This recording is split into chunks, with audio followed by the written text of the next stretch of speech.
Essa é a minha máquina do vidro elétrico traseiro. Conforme eu havia dito para vocês, é bastante simples. Você só tem que mudar a forma de remontar as peças da máquina.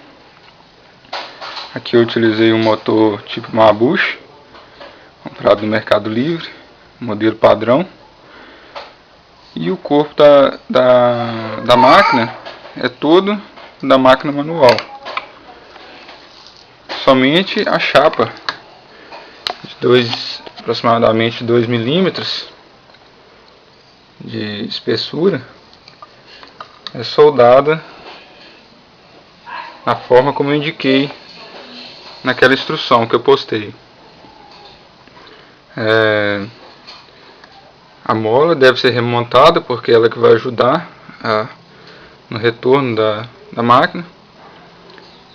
O eixo eu usinei outro em aço para que eu pudesse soldá-lo, para ele não se soltar depois.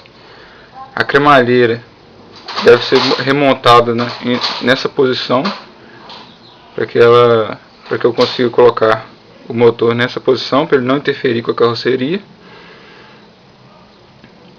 E entre o motor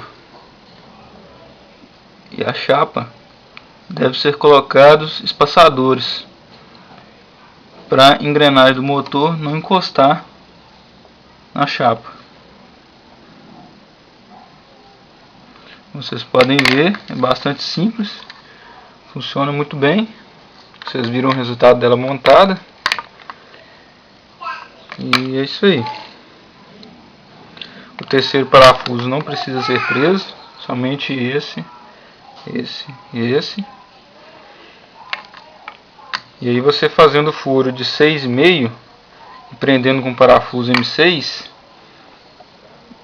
você consegue regular a folga na cremalheira, porque senão ele pode não ficar, ele pode ficar muito tensionado na cremalheira e provocar desgaste prematuro. Então o ideal é que você prenda primeiro, faça um furo, encoste o motor na cremalheira, prenda ele, encoste o motor na cremalheira, faça o segundo furo, prenda, depois faça o terceiro furo. Não precisa de medidas para poder fazer a furação, faça apenas isso. Prenda o primeiro com o motor nessa posição, paralelo à parte de baixo da máquina. Prenda o primeiro, gire ele, encoste a cremalheira na engrenagem do motor, faça o segundo furo, depois o terceiro. E aí, como os furos vão ter um pouco de folga, você ajusta a folga da cremalheira. É isso aí. A parte manual você desmonta, que é onde fica aquele eixo da manivela. A mola, como eu disse, deve ser remontada. E aqui a solda da chapa.